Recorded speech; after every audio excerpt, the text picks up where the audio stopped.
All right, ladies and gentlemen, here it is. As you know, this is DonBest.com. I am Frank Trigg in the Don Best Studios here in Las Vegas, Nevada, and down there in Costa Rica, after a lengthy trip back to Ohio, is Nick Kalikas. Nick, how you doing, bud?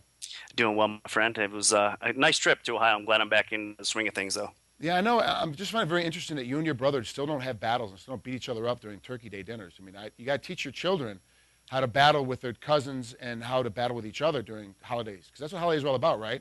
Family Yeah, strife that's and true, family man. But life. we don't get to see each other as often since we're so far apart. So you got to be cool. You don't have to be cool. I'll never see my brothers, and every time I see them, we talk about the three things you're never supposed to talk about: religion, politics, and sex, and that's the only three things we talk about, just so we can start a fight with each other. That's how it works. All right, moving on to the UFC on Fox 5. Henderson versus Diaz. UFC's under the gun a little bit. They got to prove to the UFC, to Fox, that the UFC is worthy of the money that they paid, and I kind of think they did it with this co-main event and this main event. The entire card is stacked. We don't have enough time to cover everything. We're going to get into the final two fights. Mauricio Shogun Hua versus Alexander Gustafsson. This is an amazing fight. Old school Pride guy in Hua, new school UFC guy in Gustafsson. Hua MMA record 21-6, 18 wins by KO. Notable wins include Chuck Liddell and Lyoto Machida. Gustafsson MMA record 14-1, 9 wins via KO. Notable wins include Matt Hamill and Thiago Silva. I got to be honest with you. I'm an old school Pride guy, commentated on Hua a bunch of his fights. I'm leaning towards Hua, but I got to think that Gustafsson is right now the line maker. Am I correct in this one? Yeah, he's coming in around minus 240, minus 225, so a little bit over 2-1 favorite right now at some spots. And you know what? I think it's kind of justified with the line. I know the Shogun has the veteran experience. It's going to be the toughest test for Gustafsson, I think, as far as the UFC is concerned to date. But I think it's a test he's probably going to pass. Shogun, I think, is going to probably want to look to take this to the floor, and he does have a significant advantage on the ground. But Gustafsson's going to be tough to take down, and on the I think he's going to score more, be a little bit more effective, and maybe possibly even get a stoppage. I know the Shogun has a chin on him, but I think that Gustafsson is one of those guys at this stage in his career that possibly could end things as well. If not, he'll probably get a decision. Well, let's not forget, too, that Hua really hasn't changed his style since his early Pride days. He has so much success with it. Why would you change it? And now he's gotten a little bit older and a little bit slower. Sitting aside in somebody's pocket and throwing as many punches, kicks, and knees as possible and waiting for the first guy to fall down to make him lose is not the best way to approach MMA anymore. Hua still has that kind of pocket sense. And with Gustafsson's reach, I don't think it's a smart move because he's going to get a hit 3, 4, 5 times before Hua gets inside of his own pocket length, which is 6 inches inside of Gustafsson's. For me, I think it's a very dangerous fight. And once it goes down to the ground, I don't see Hua being able to hold Gustafsson down. Do you think Hua can hold Gustafsson down on the ground if he gets it there? Possibly. I mean, it's going to be hard to tell. Like I said, I think that his ground game is a little bit underrated, especially since he's coming to the UFC. So it's possible. I mean, Gustafsson definitely wants to keep this fight on the feet and not spend much time at all on the ground. Well, there you have it. That's the co-main event. Now let's move on to this main event. Benson Henderson versus Nate Diaz. I can't believe they got this thing put together. This is for the championship fight. Diaz comes with an MMA record of 16-7, 11 wins via sub. An amazing ground artist, amazing specialist, and tires you out before he submits you. His noble wins are Donald Cerrone and Jim Miller. Henderson has also beat Donald Cerrone.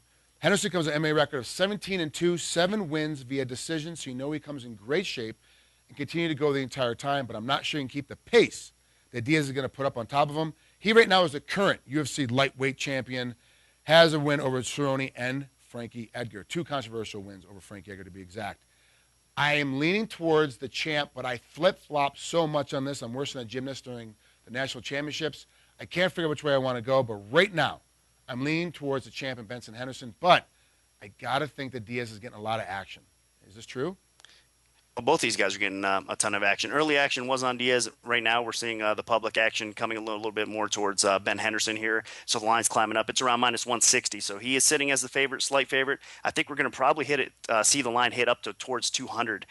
So those guys that want to bet Diaz, I would probably wait a little bit and watch the gradual increase of the line and then probably lay some cash down on Diaz. It is a tough fight, man. It's a really tough one to pick because Ben Henderson is definitely one of the top guys in the lightweight division. His wrestling, his stand-up, everything. He's just a well well-rounded MMA guy that continues to improve and get better. And man, those leg kicks are so nasty. He's got those tree trunk legs, and Diaz has a trouble on the feet. Actually, this is the disadvantage I see in Diaz. He's got mostly advantages on the feet as far as his hands go and overall striking, but the leg kicks of Ben Henderson might affect Diaz on the feet. That's what he's got to be cautious. He doesn't do a great job checking leg kicks, and Henderson could definitely throw him. But other than that, I do see the advantage on the feet to Diaz, and if Henderson takes him down, he's going to have to avoid subs for the majority of the time. Diaz is going to be throwing up subs like crazy. So I think stylistically it's a tough fight for Ben Henderson to win. He can probably hang on and win a decision. I think that's his path to victory. I don't think he's going to stop Diaz. Where on the other hand, I think Diaz has a shot either on the feet or on the ground to stop Ben Henderson. So I'm going to go with the plus money and lean a little bit more towards Nate Diaz. So there you go. You made me flip-flop again. When we talk about Nate Diaz, who has the most amount of punches in a fight, around 700, the most amount of punches landed in a fight is just under 500. You've got to look at a guy that no matter what he does, he's throwing a bunch of punches.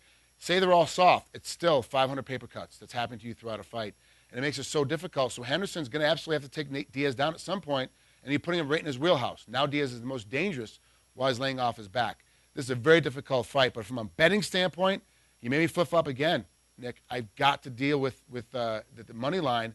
I'm going to have to put money on Diaz simply because I think he can win this fight in a drawn-out decision, and I do see him being able to win it by little paper cuts at a time, and that's the plus money. That's the better bet for me. So I'm agreeing with you again, which I hate doing every week.